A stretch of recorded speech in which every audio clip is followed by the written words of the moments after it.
This is Mrs. Vialba, and this week I'm bringing you your SEL lesson on emotional intelligence. Before we get started, let's check in and go back and reflect on what we talked about last week. We talked about parts of the brain and what we use those parts for. We talked about the cerebrum, which is the biggest part. Remember, it's made up of two parts, the left and right hemisphere that talk to each other. We also talked about the cerebellum. This controls our balance. And the brainstem controls our breathing and our heart. Can you name a part of the brain you used this week? Well, hopefully you said you used all of them. We need all of them working together each and every day. Take a look at these pictures. Have you ever felt these emotions or feelings before? Hopefully you say yes, because we have. We've all felt different feelings and emotions. We feel them every day, weekly, monthly. When we talk about social and emotional intelligence, we're talking about the ability to identify and manage our emotions and recognize those emotions in other people. When we talk about the SEL standards, we're talking about self-awareness, the ability to recognize emotions, self-management, how we regulate and control those, social awareness, being able to take the perspective of others, and relationship skills, being able to communicate with others.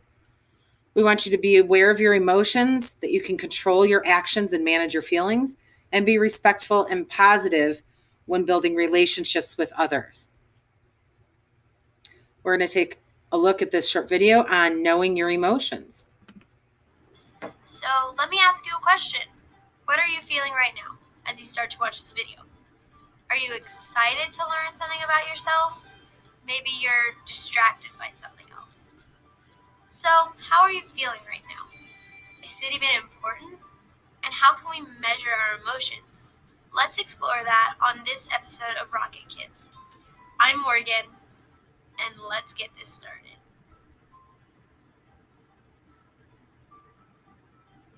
Emotions are a part of being human. We all have them, and they can change throughout our day.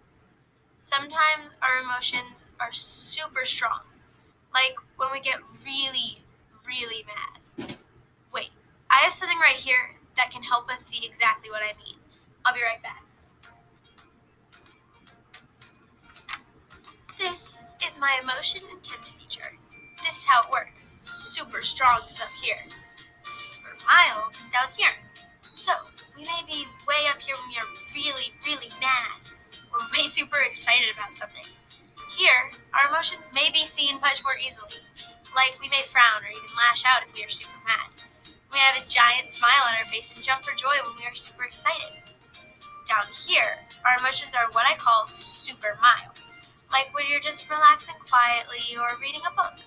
Here, we may not be showing anything like facial expressions and body language, so they may be harder to recognize, but they're still emotions. Maybe the intensity of your emotion is in between these two extremes. So that's my chart, and now that we know our emotions can land anywhere from here to here, let's take a quick look at emotions and what they really mean. Emotions let us know what we are feeling and help us know how to react. Remember when you were a baby? No? Me neither. But I have seen pictures. This is me as a baby. When I was a baby, I couldn't tell how I felt. So, what did I do? I would laugh, cry, or cuddle up with my mom. That's how I express my emotions. But as we grow up, we start to understand these emotions and can put them into words. Here are 3 important things we should know about emotions. 1. Emotions come and go. Most of us feel many different emotions throughout the day. Some last just a few seconds. Others might linger to become a mood. 2. There can be many emotions. They can be mild, intense, or somewhere in between. The intensity of an emotion can depend on the situation and on the person. 3. There are no good or bad emotions, but there are good and bad ways of expressing emotions. Learning how to express emotions in acceptable ways is a separate skill. This is called managing our emotions.